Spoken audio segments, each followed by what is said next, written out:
So what's good, TMG fam? It's your boy L, and I'm back with another reaction. How y'all feel? Welcome back to the channel. Salute. Listen, we are about to, hold on, let me just get this situated. Yeah, that should already be situated. So I just need to hit refresh then. Hold on. All right, I got it now. Listen, so we back with another one of these GCS criminal psychology videos, man, where they break down these interrogations. You know what I'm saying? Break down these interrogations. This one is called The Legend of Jeff. Now, the description didn't give no name of, not name, but no information or background on this interrogation or situation right now. Dude is in a blue suit. I'm already kind of nervous. Why is he sitting in a blue suit? Looks like he ain't even got no shoes on. So probably when they picked him up, he might have not had no clothes on or anything like that. So I don't know what they expect in this situation, but I like how they break it down. They be looking at body language, people's, you know what I mean, how they interact in these interrogations, and they break everything down. So this is super dope. Let's check out another one.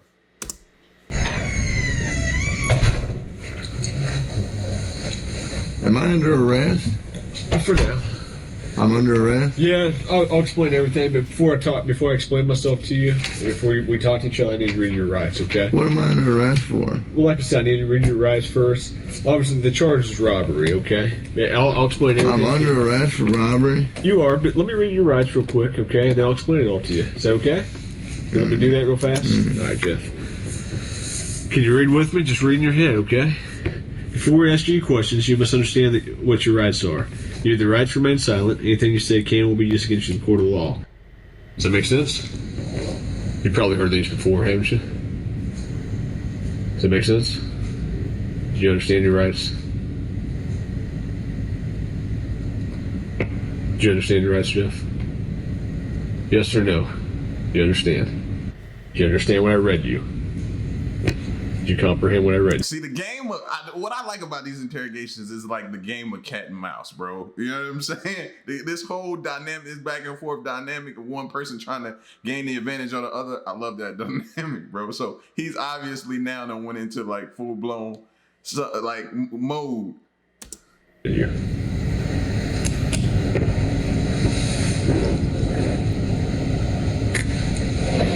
Jeff, I'm just here to talk to you and figure out what happened and move you on out of here, at least some of it.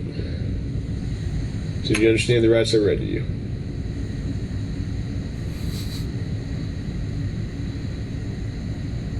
If you got something that says you didn't do this robbery, this is your chance to talk to us.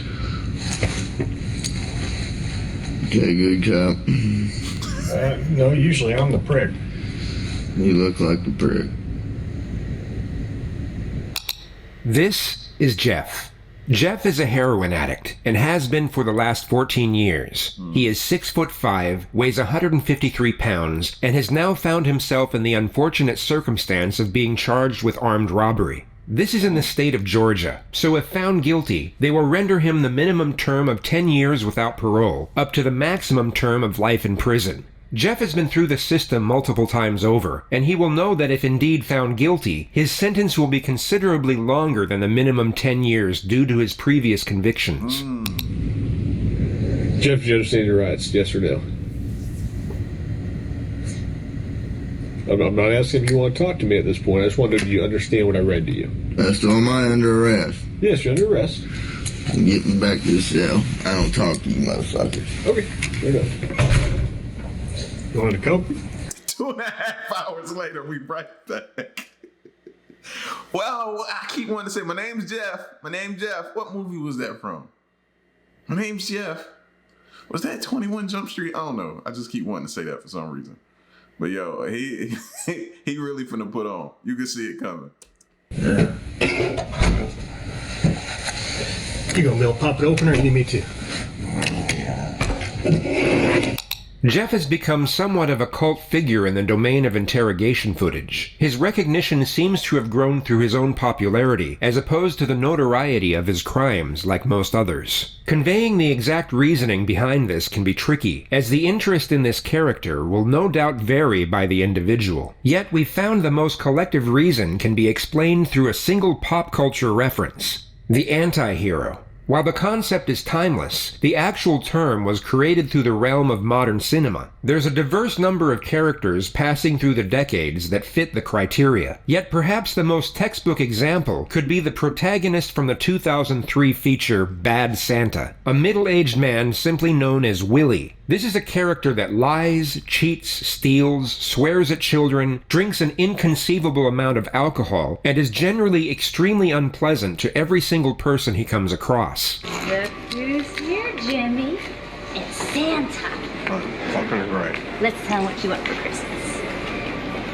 I'm on my fucking lunch break, okay? On paper, this is an extremely unlikable individual, yet for some reason, we root for him while following his... Speak for yourself. Who says he's unlikable? Speak for yourself. I kind of like him.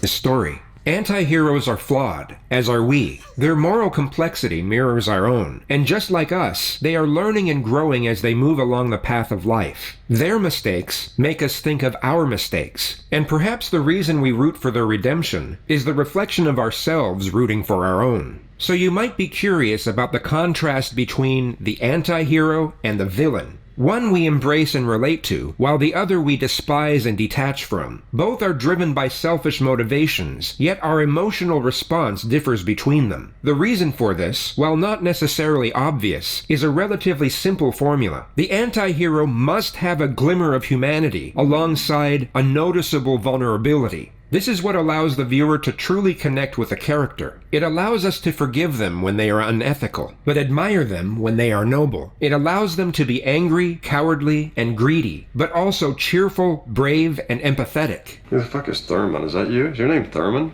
Yeah, Thurman Merman? yeah. Jesus. With relation to Jeff, while many of us can't relate to the feeling of being addicted to heroin for well over a decade, we can certainly understand the feeling of sadness. While we may not be able to put ourselves directly in the shoes of an addict, we can somewhat relate to the adversity that comes with it, not to mention the incredible magnitude of the situation he is going through in this video. How he responds to this very moment is quite literally the precursor to his entire future. He is at a crossroad moment in life, where on one side is the possibility of hope, and on the other side is the outright guarantee of despair. The long-term path he goes down will be the consequences of the short-term choices he makes, all of which have to be judged and decided on while going through the early stages of heroin withdrawal. I need methadone. You need methadone? Yeah, you gotta get me that methadone. I don't have any. Do you have medication for it, or a prescription for it? Or? No. What do you need methadone for? Cause I'm a fucking junkie and you guys, I can't get no methadone. I'm gonna go through withdrawal here in a minute.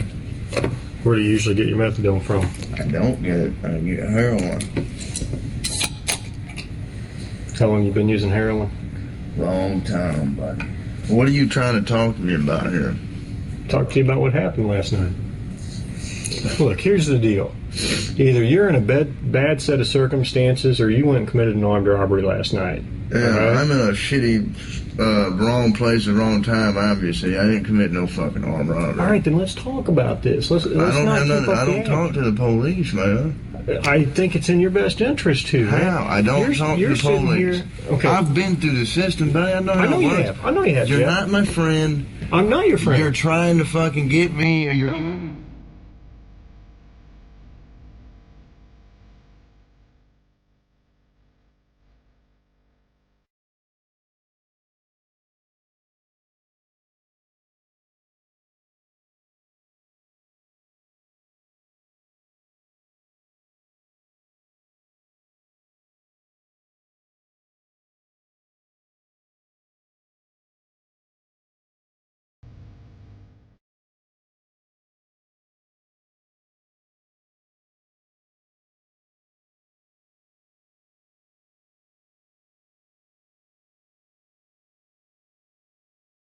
Let me read it. You already read it to me earlier. I know we did, but I'm going to read it to you again. Thanks for the coke.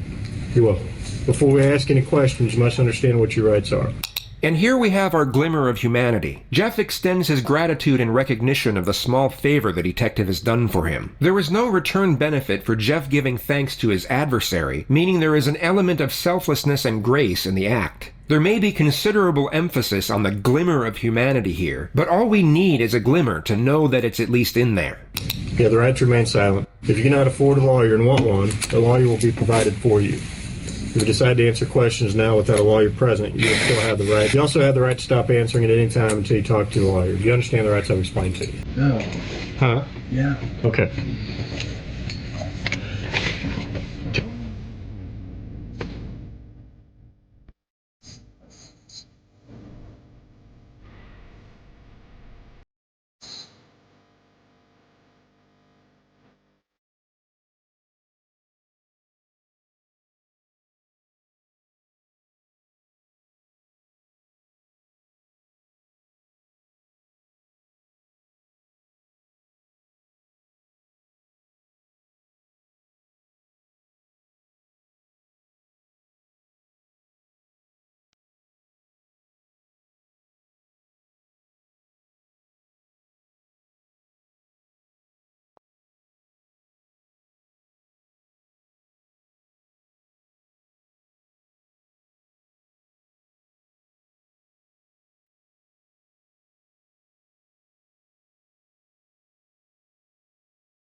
What's that?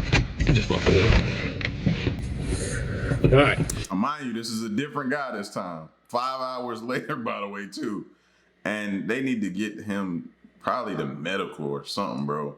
He was a little fidgety. First video, he wasn't as fidgety. The second one, he was a little fidgety. Like, it was starting to come down over him, talking about the withdrawals they were talking about. Now, me, I'm not experienced. I don't know how long it sets to kick in or all that type of stuff like that. But he was a little bit more fidgety. I saw him like scratching his foot a lot, rubbing, couldn't sit still, moving around, the coat up, down, moving back and forth. He was just really, fidgety. Let's see what this time brings. I know we did this twice, but I gotta do it again every time, okay? If we're asking you questions, I gotta read your eyes. You understand that? Okay. Go ahead and sign there. I'm gonna take your cap off. Look, I'm not signing nothing. Okay, you don't have to sign anything. You understand your rights though, right? Yeah. That's all I need is a verbal yes? Yeah. Okay. When's this coat gonna be here? Or is that just a fairy tale? It's coming. He's getting there right now. He'll be here in about 2 minutes. Just to watch the soda machine. It tastes good. Mm-hmm.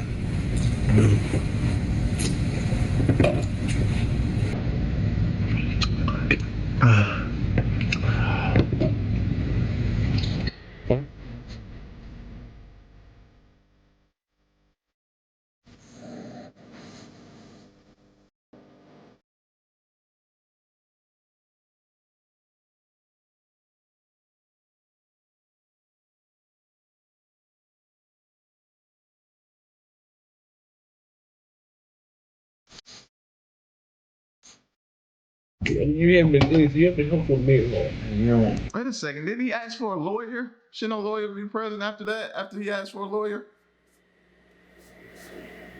I'm confused. Somebody make that make sense. He said a lawyer. Now, maybe he went back and said he'll speak to you now without a lawyer. I'm pretty sure they made that clear somewhere. They just probably didn't show it in the video, but I was just thinking that. because I don't believe that you got any evidence. There's only a couple pieces of evidence I'm missing. Name them. What's that? Name them. Why do I need to do that? You haven't helped me out at all. You give me a little bit, I give you a little bit. We go back and forth. I give you one of my pieces of evidence, now give me a little something. No, anything I say here can and will be used against me. Sure, but anything you say here, I can also tell your parole officer, and you help me out. That doesn't mean dick. But there's no way. I didn't do it. There's no way. How drunk were you? Were you drunk? No, I was pretty sober. So you're in your right mind. You remember everything about the night, right? So you couldn't have done something not remembered. You couldn't have gone and robbed the place and not remembered? Fuck, no. Okay, so you would remember if you robbed the place. Yeah. So I'm willing to go to the prosecutor. I'm willing to go to the parole officer. and say, this guy's a good guy, he helped me out. I know you don't want to go back to jail, right? Back to prison. Well, fuck, it looks like I am if and you're going to charge me with some bogus shit. You guys don't, I mean, what do you got, really? That I was at a buddy's house and I happened to come outside because you guys were fucking swarming the area and they Which door did you come out of? I came out of the front door. You know what? I'm not saying myself, man. I'm done, man. Fuck this. The only reason I came up here is to get a fucking Coke. Get out. I know. I can't finish it? You can finish it. Make it quick. I got things to do. Butterfinger, you promised. I didn't promise you that. I said we'd see what happens. Alright? Yo, he coming up here only to talk. So we now know his only reason to come up here and talk to them were for the free coats. And at the end, he was like, what about the Butterfinger? He tried to slide a Butterfinger in there. I don't blame him, though. Like I said, you haven't helped me out at all. Why should I help you out? I got you a soda. That's good enough. Jeff was released from custody just under 12 hours later, and that takes us to the final and perhaps the most important component of an anti-hero, the conclusion, which unfortunately in this particular case is unknown. The final outcome of this story will vary depending on the source, some with a happy ending, others a cautionary tale. One legend has it that Jeff got clean soon after his release and now works in the corporate marketing team for Coca-Cola, while another states that he was picked up the day after for the same charge and is now facing down a 15-year sentence in Georgia State Prison. If we go by the Hollywood formula, an anti-hero's actions throughout the course of their life are so drastic and single-minded that they only ever lead to salvation or destruction, and their final decision is always dictated by what they have learned and how they have changed throughout the course of the story. The paradox here is that we don't even need the theme of imprisonment to mold the outcome of this particular story, as the theme of addiction is more than enough. Whether he goes to prison or not, Jeff will either manage to get clean and rebuild his life, or he won't. He is headed for salvation or destruction no matter what, and that single concept can perhaps define Jeff as an anti-hero. His outcome is a mystery, but either way it goes, it most certainly conforms to the anti-hero's ending. Yeah, man, Jeff looked like he could be one of our relatives, any one of our relatives, man, that has an addiction problem. But you know what I mean? He's still one of those family members, man, that you don't mind kicking it with, or you might mind kicking it with. He's done got on your nerves so much. You know what I'm saying? But there was glimpses of human sides of him then, that, you know, the respectfulness, and he was of mind to be like, no, man, y'all have nothing. I'm not speaking. Get me a lawyer. You know what I'm saying? So he wasn't completely gone. He was still of sound mind. You know what I mean? My biggest concern for him was, like he said in the beginning, though, man, his addiction going through withdrawal, bro.